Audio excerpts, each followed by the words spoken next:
दोस्तों, हमें बस और ट्रेन से यात्रा करना बहुत पसंद है। हम अपने दैनिक जीवन में अक्सर बस या ट्रेन से यात्रा करते हैं और कई बार यात्रा के दौरान हमारी जेब भी कट जाती है या फिर हमारे साथ छोटी मोटी चोरी भी हो जाती है। लेकिन आज हम आपको बताने जा रहे हैं ऐसी ट्रेन रॉबरी या डकैती के बारे में जिसे अपने कई हॉलीवुड या बॉलीवुड के फिल्मों में जरूर देखा होगा। दोस्तों, हम लोगों को फिल्मों में जो रॉबरी के सीन देखने को मिलते हैं वो सीन यूं ही फिल्मों में नहीं रखे जाते हैं, बल्कि सभी सीन सच्ची घटना पर आधारित होते हैं। आपको बता दें कि ब्रिटेन में 59 साल पहले कुछ लुटेरों ने मिलकर एक इसी तरह के लूट को अंजाम दिया था। फिल्मों में रॉबरी के सीन को देखकर हम यही सोचते हैं कि ये कर पाना तो नामुमकिन है, ऐसा भला कैसे हो सकता है। लेकिन 59 साल पहले 16 लुटेरों ने मिलकर ऐसी ही एक नामुमकिन को मुमकिन कर दिखाया था। उन्होंने मिलकर ऐसी लूट को अंजाम दिया जिसने पूरी दुनिया को हिलाकर रखा हुआ है। अगर आप भी जानना चाहते हैं द ग्रेट ट्रेन रॉबरी का पूरा किस्सा, तो बने रहें हमारे साथ वीडियो के अंत तक और वीडियो को बीच में ना छोड़ें। दोस्तों, हम जिस ट्रेन रॉबरी के बारे में बात कर रहे हैं उसमें 16 लोग शामिल थे। इन सभी 16 लुटेरों में से 3 लुटेरे डॉगलस गॉर्डन, बास्टर एडवर्ड और ब्रूस रिचर्ड रेनॉल्ड्स को इस लूट का मास्टरमाइंड बताया जाता है।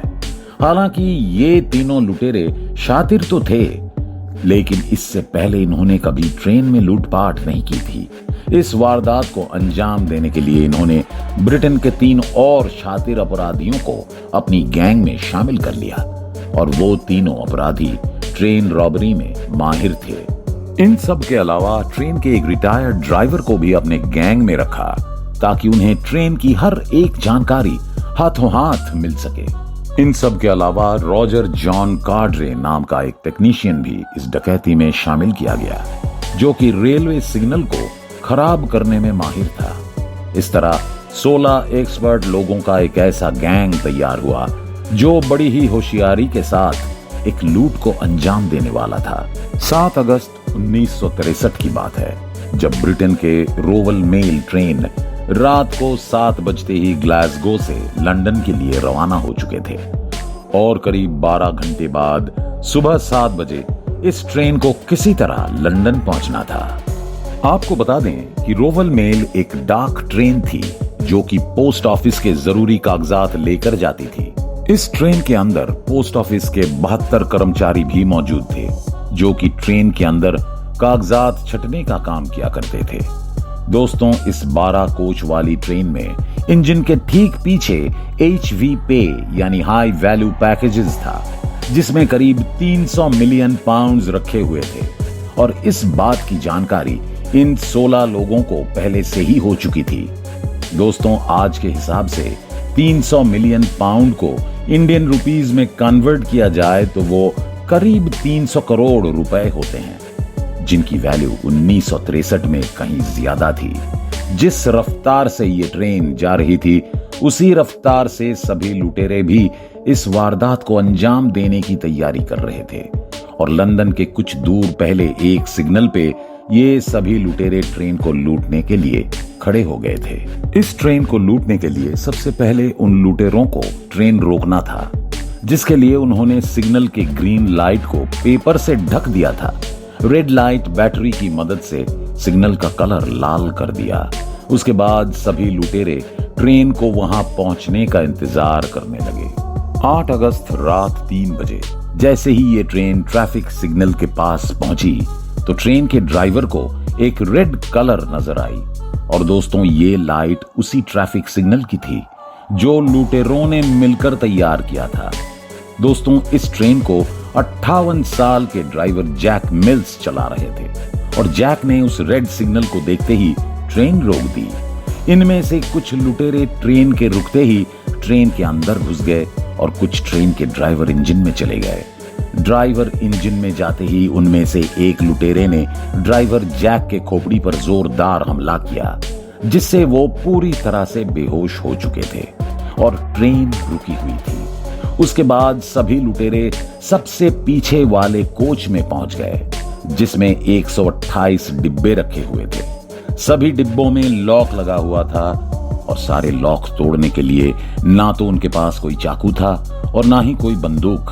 अगर कुछ था तो सिर्फ एक लोहे की रॉड। और पोस्टल विभाग के सभी कर्मचारी जो ट्रेन के अंदर बैठे हुए थे, वो सब भी अपने कोच के अंदर सो रहे थे। इधर उन्हीं में से कुछ लुटेरों से मिलकर उन सारे डिब्बों के लॉक तोड़ डाले जिनके अंदर पैसे पड़े हुए थे।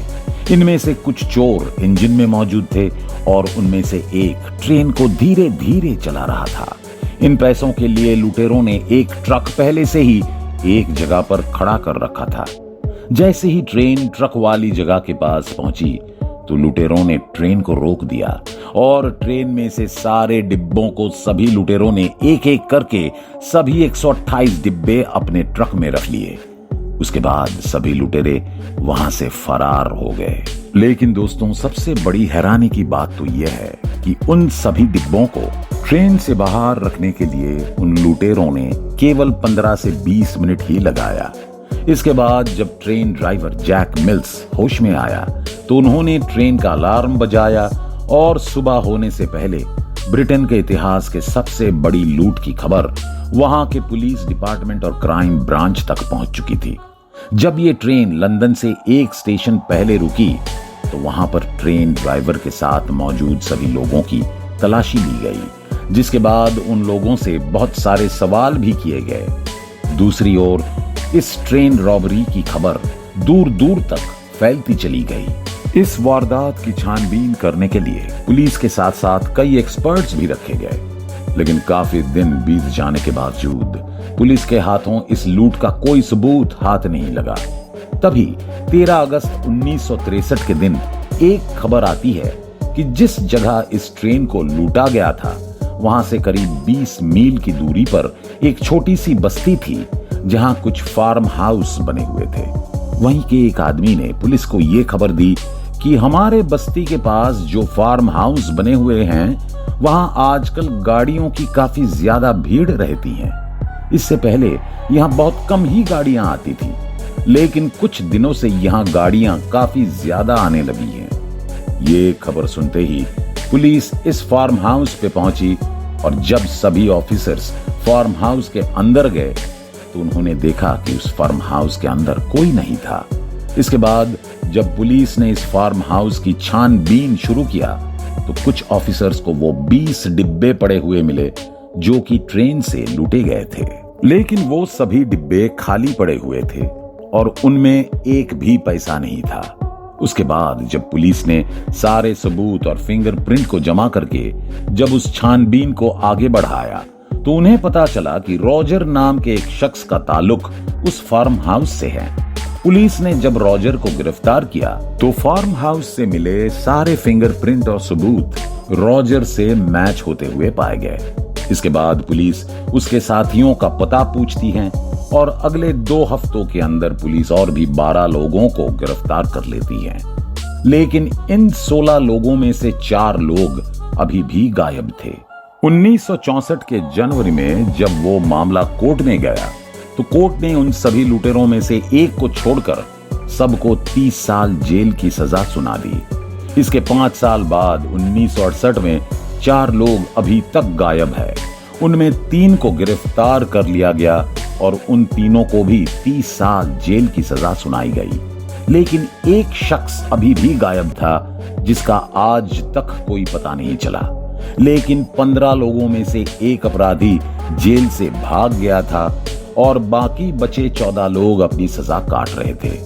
उसी दौरान पुलिस ने उन लोगों से ये पूछताछ की कि उन्हें ट्रेन के अंदर पैसे रखे होने की खबर कैसे मिली, क्योंकि पुलिस को यह बात अच्छी तरह से पता था कि बिना किसी रेलवे कर्मचारी के मदद के ये चोरी मुमकिन नहीं थी।